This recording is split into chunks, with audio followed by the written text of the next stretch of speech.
Ni hao YouTube, what's going on? Zanan to China back again. Today with a very interesting topic. How does China treat its foreigners? Wow. Now I've been living in China for almost 4 years now as a foreigner, and there is a lot I can tell you.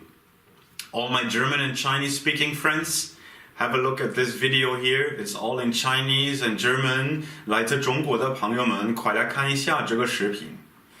你是我的小呀小苹果，怎么爱你都不嫌多，红红的小脸温暖我的心窝。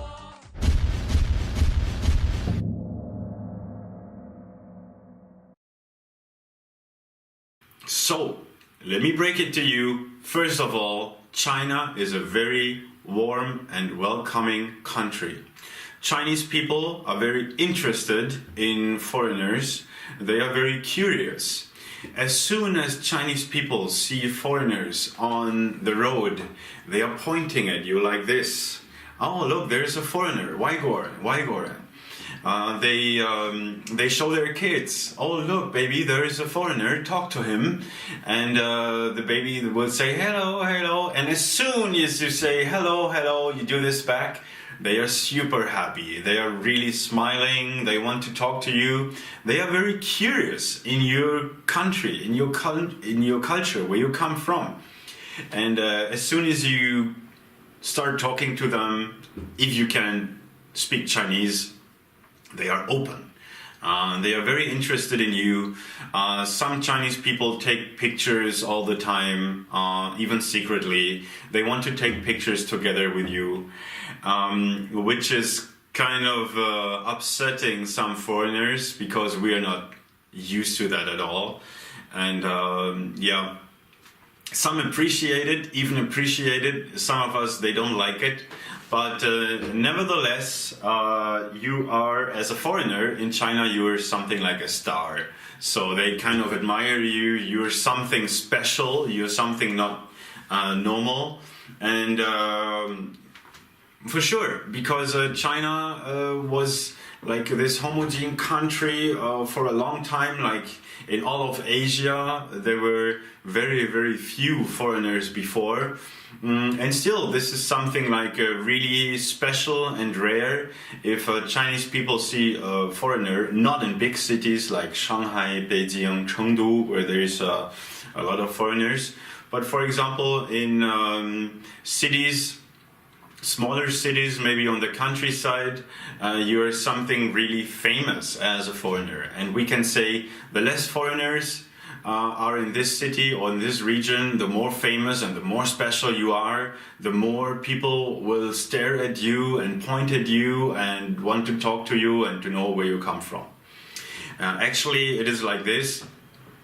When I go somewhere alone, people ask me questions like, for example, in the cab, they always ask me questions like, where do you come from? That's the first question, right? And as soon as I say I'm from Germany, they are asking more questions like, do you like beer? The third question is always, how much beer can you drink? This is something typically Chinese. This question is like an everyday question. How much can you drink? Which is kind of weird for us. We just don't get it. Are you a better person if you can drink a lot or something? Just tell them you can drink a lot. This means you're like a hero or a star or a king or what. So yeah, basically as a foreigner, you are definitely considered something special, and depending on where you're living, your image is really, really positive.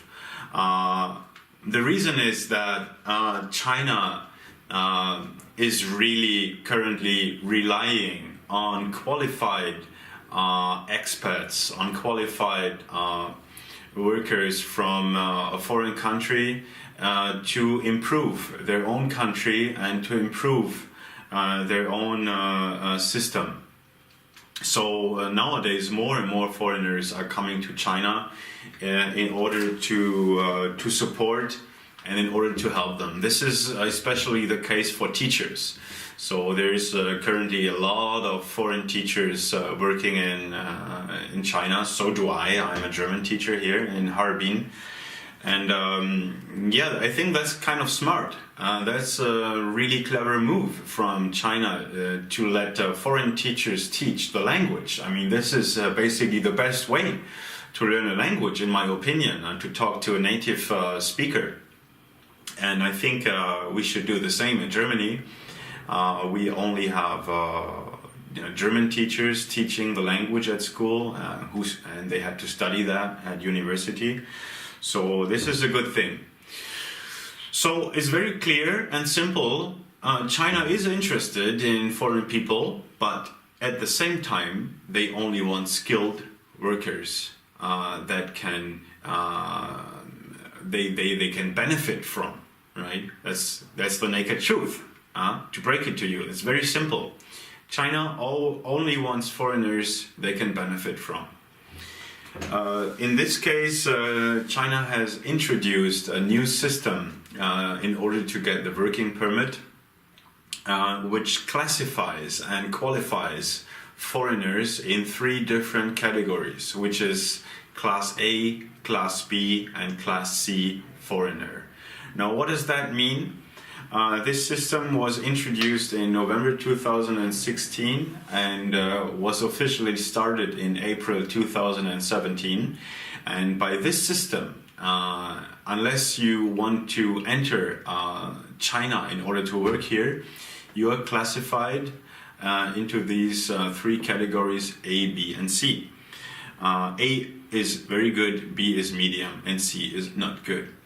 So what does this mean? Actually, I have some summary here. What does Class A mean? Class A foreigner is a top professional with innovative and creative talent.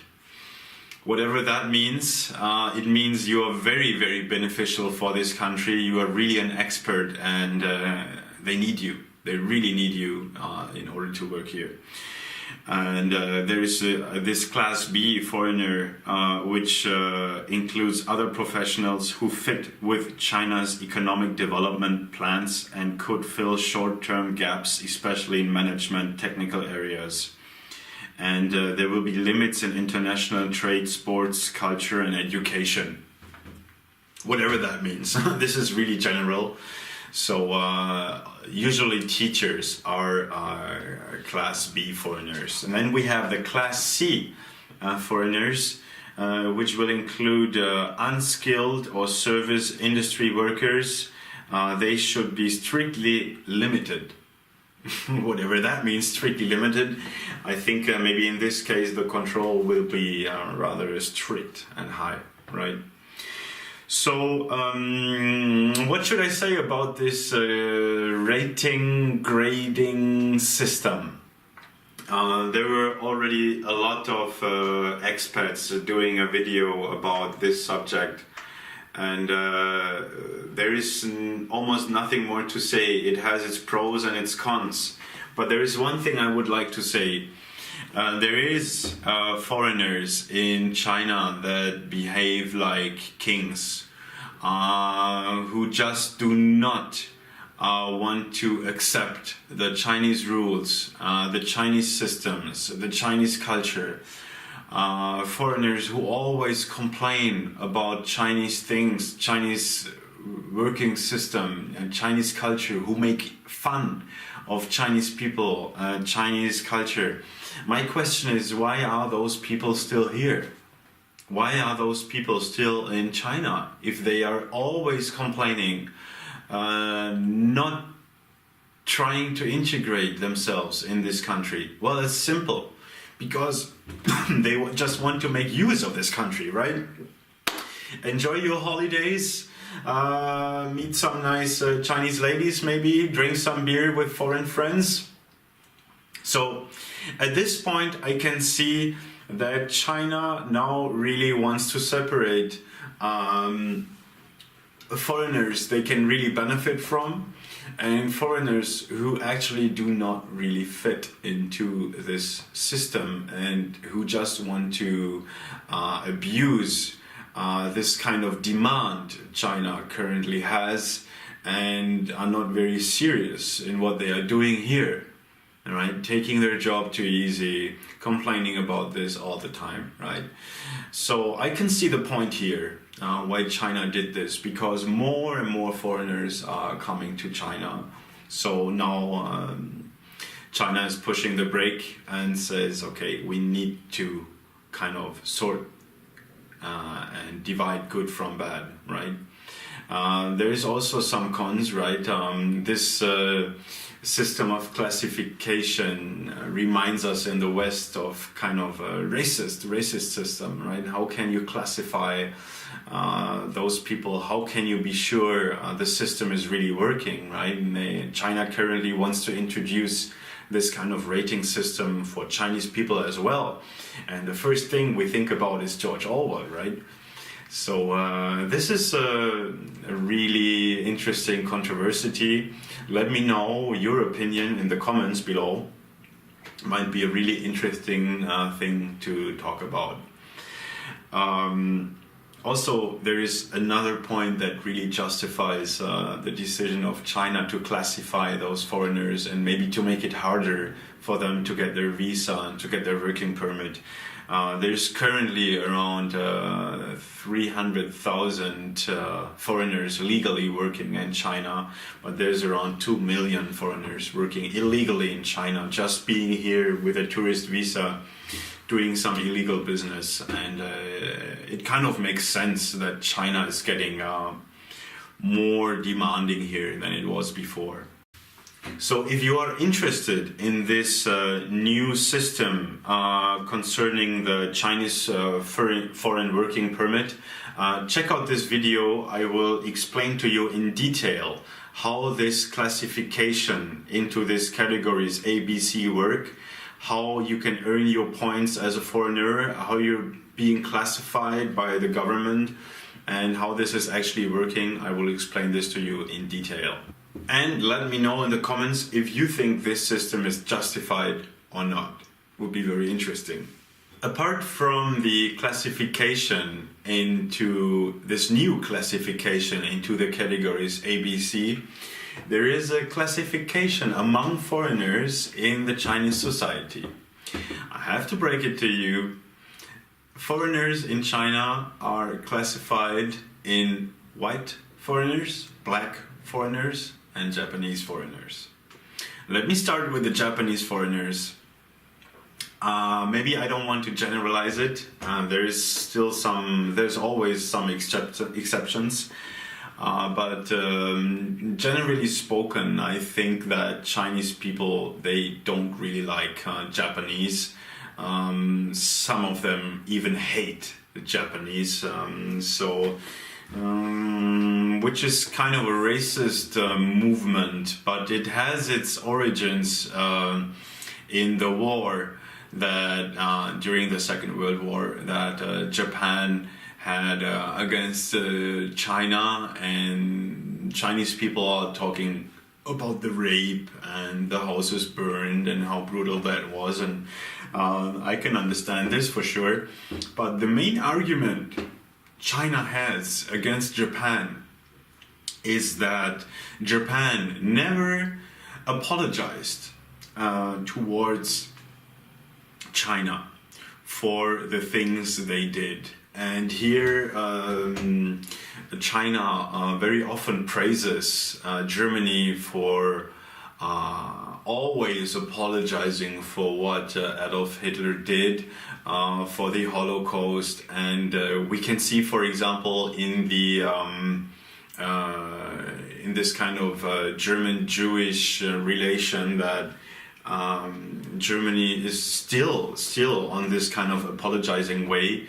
We can see that in the Franco-German friendship and relationship, that really Germany focuses on having a good relationship to France, and that they are always still in this position of apologizing for what happened before.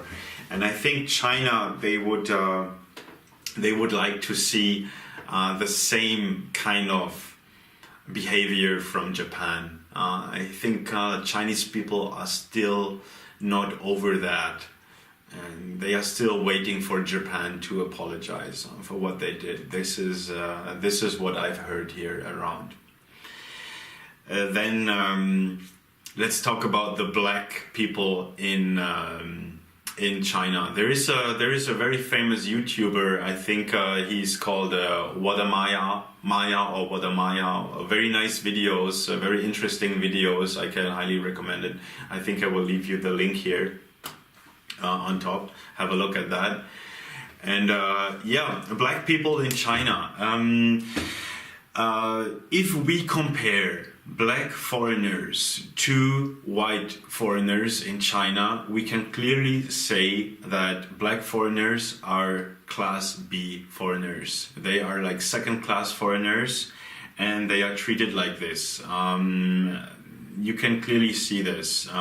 Why is it like this? I think Chinese people have some kind of stereotypes in their mind. They might think black people are poor, they come from a poor country. How can we benefit from those poor people? They don't have a proper education.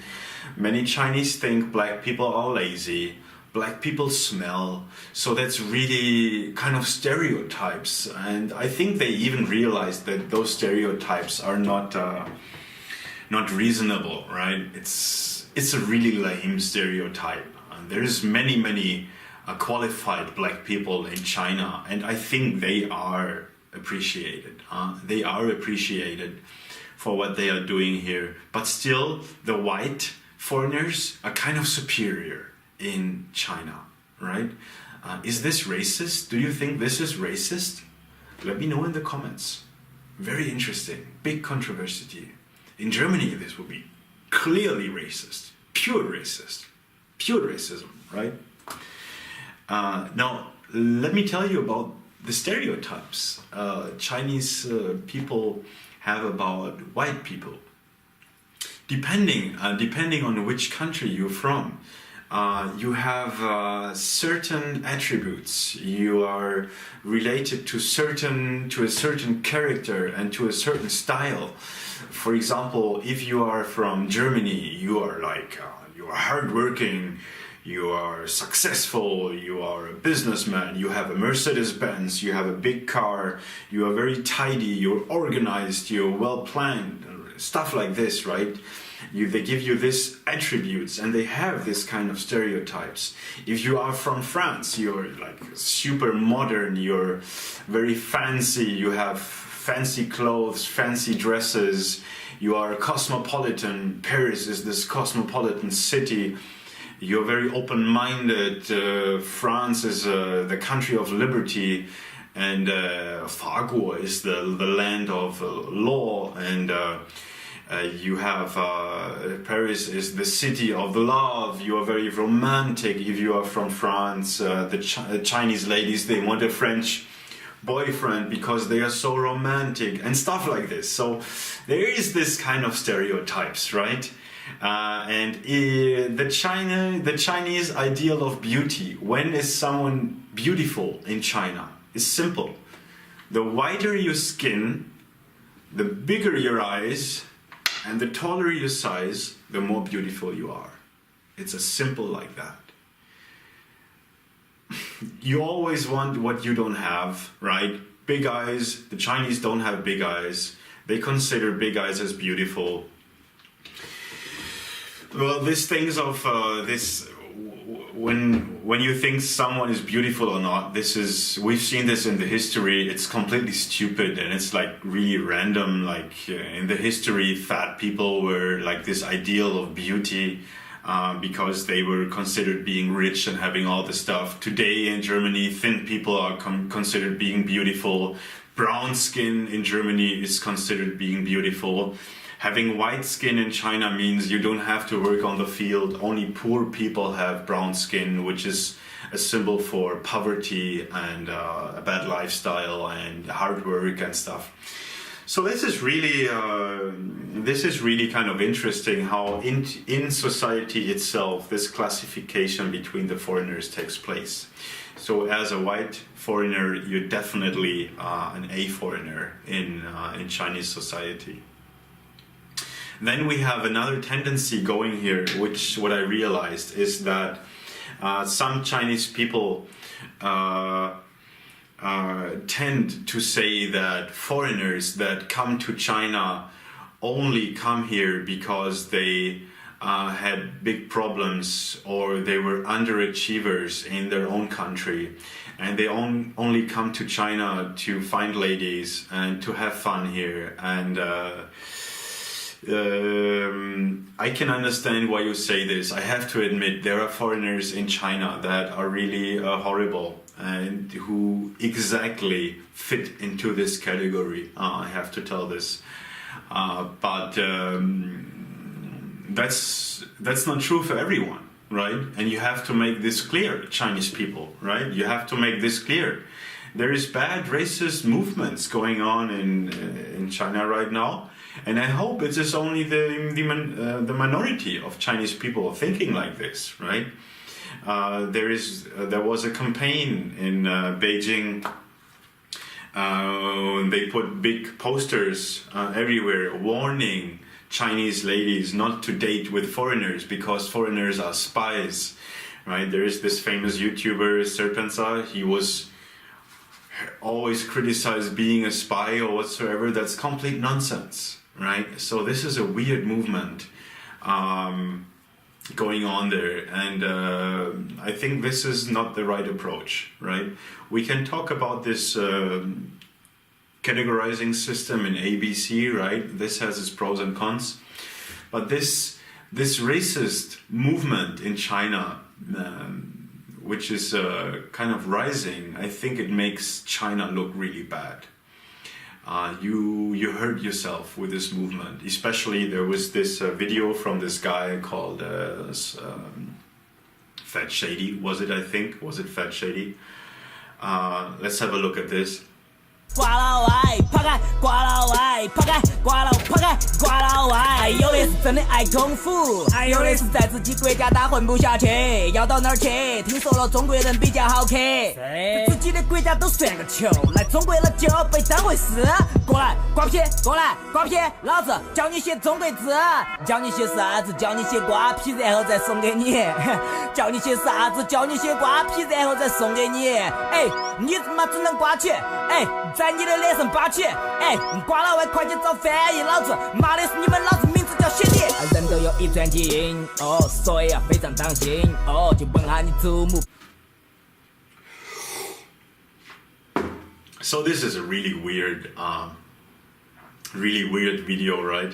A really weird song which had its own controversy in China, and this is purely racist, and it makes Chinese people really look stupid and dumb and racist for other countries.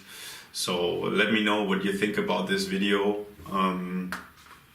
It makes look China really stupid, in my opinion. And I think there is only a really small minority of Chinese people thinking and acting like this. I can only talk about my own experience in China. People were very, very friendly, very welcoming, very interested in my origin, in my culture, in my skills, in my personal skills. And I always try to emphasize this Chinese-German friendship we have.